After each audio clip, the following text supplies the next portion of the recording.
જો તમને આ રેસીપી પસંદ આવી તો લાઈક કરજો, શેર કરજો અને સબસ્ક્રાઈબ કરજો. બધાને જય શ્રી કૃષ્ણ. હું સગવડાબેન આહિર સુરતથી આપ સૌનું મારા કિચનમાં સ્વાગત છે.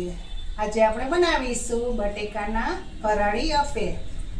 તમને જો આ બટેકાના ફરાળી અપેની રેસીપી સારી લાગે તો મારી ચેનલને લાઈક, શેર અને સબસ્ક્રાઈબ ચોક્કસથી કરી દેજો, જેથી કરીને તમે પણ નવી નવી રેસીપીઓ જોઈ શકો.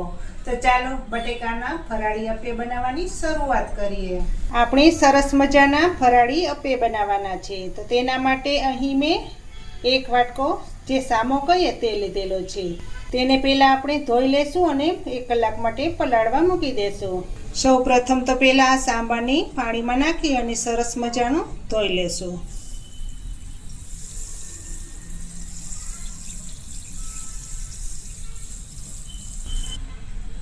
જ્યારે સાંબો દુકાનમાંથી લઈ આવીએ ત્યારે જોઈ લેવાનો.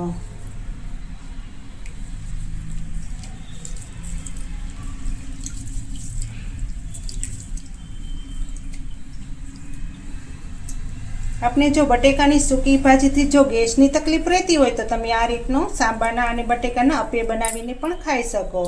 ખૂબ જ સ્વાદિષ્ટ એવું આ ફરાળ તૈયાર થાય છે. જોઈ શકો છો ને સાંબામાંથી કેટલું ગંદુ પાણી નીકળી ગયું છે. સાંબો સરસ રીતે ધોવાઈ ગયો છે.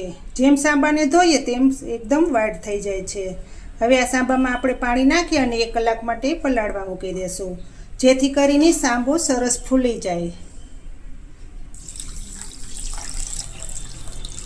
ઉપરથી ઢાંકી દેશું અને 1 કલાક માટે સાંબાને પલાળશું, જેથી કરીને સરસ મજાનો સાંબો ફૂલી જાય. આપણે બટેકાના અપે બનાવવાના છે તો તેના માટે મેં એક બટેકું લીધેલું છે. આ રીતનું મોટું બટેકું લીધેલું છે. કમસે કમ 200 ગ્રામ તો છે જ. તેની પહેલાં છાલ ઉખેડી અને તેના ટુકડા કરી લેશું.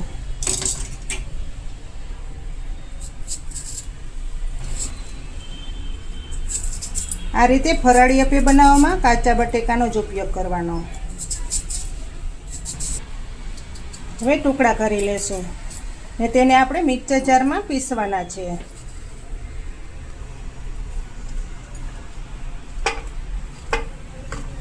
આ રીતે એકદમ નાના ટુકડા કરવાના, જેથી કરીને સરસ રીતે પીસાઈ જાય. બટેકાના ટુકડા સરસ થઈ ગયા છે તો હવે મિક્સર જારમાં નાખી દેશું. આપણે સાંબો 1 કલાક માટે પલાળવા મૂકી દીધો હતો, તે હવે સરસ રીતે પલળી ગયો છે.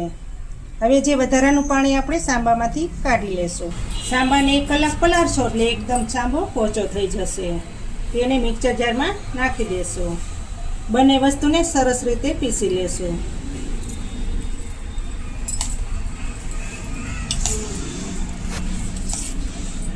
આ સાંબાને બીજું મોરૈયો પણ કહીએ છીએ. હવે પીસી લેશું.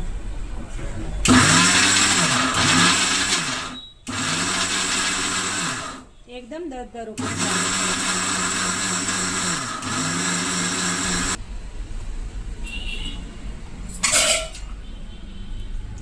આ રીતનું પીસવાનું દરદરું.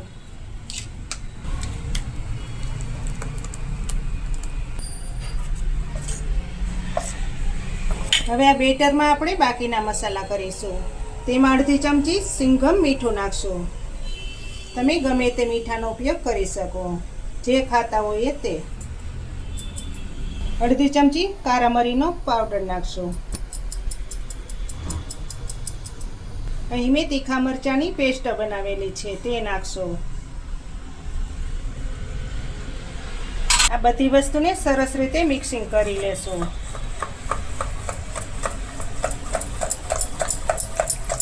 આ રીતે સરસ ફેટી લેવાનું, જેથી કરીને આપણા અપે સારા બને. આ રીતે ફેટશો એટલે કણકણમાં હવા ભરાઈ જશે.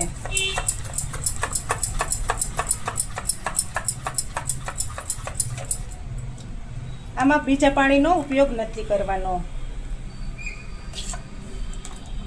આ રીતનું બેટર રાખવાનું.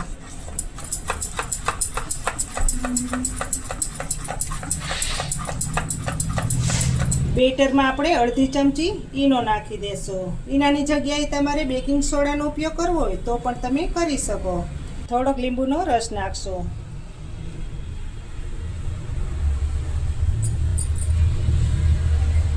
હવે સરસ રીતે મિક્સિંગ કરી લેશો.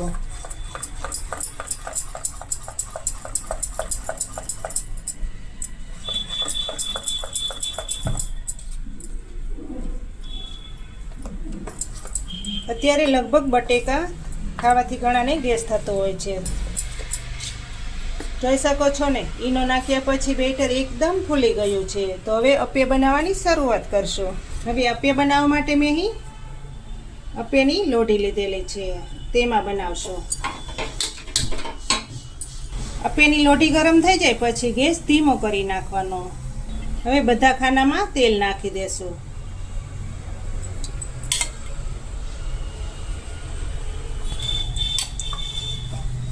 હવે બેટર નાખશું.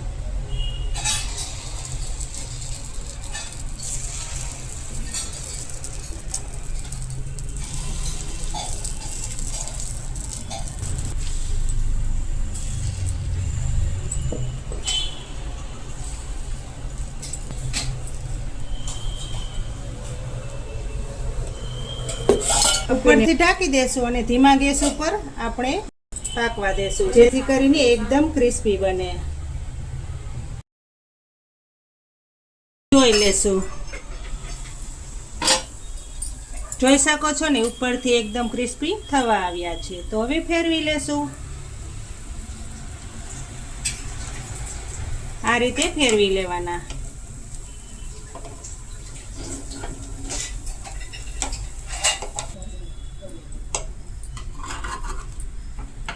આ રીતે બધા આપણે ફેરવી લેશું.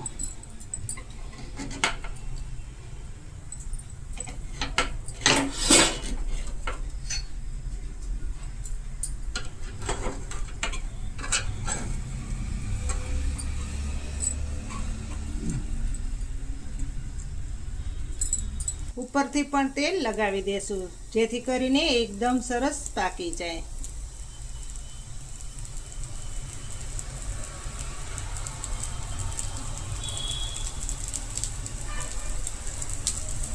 આ સાંભારના આપે ખૂબ જ સ્વાદિષ્ટ તૈયાર થાય છે.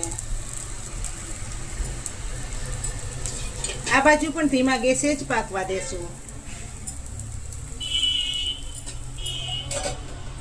ઉપરથી ઢાંકી દેશું એટલે ઝડપથી પાકી જાય.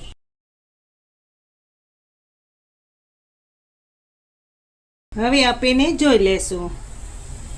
જોઈ શકો છો ને, એકદમ ક્રિસ્પી અપે થઈ ગયા છે. હવે નીચે ઉતારી લેશું. અપે એકદમ જાળીદાર બન્યા છે.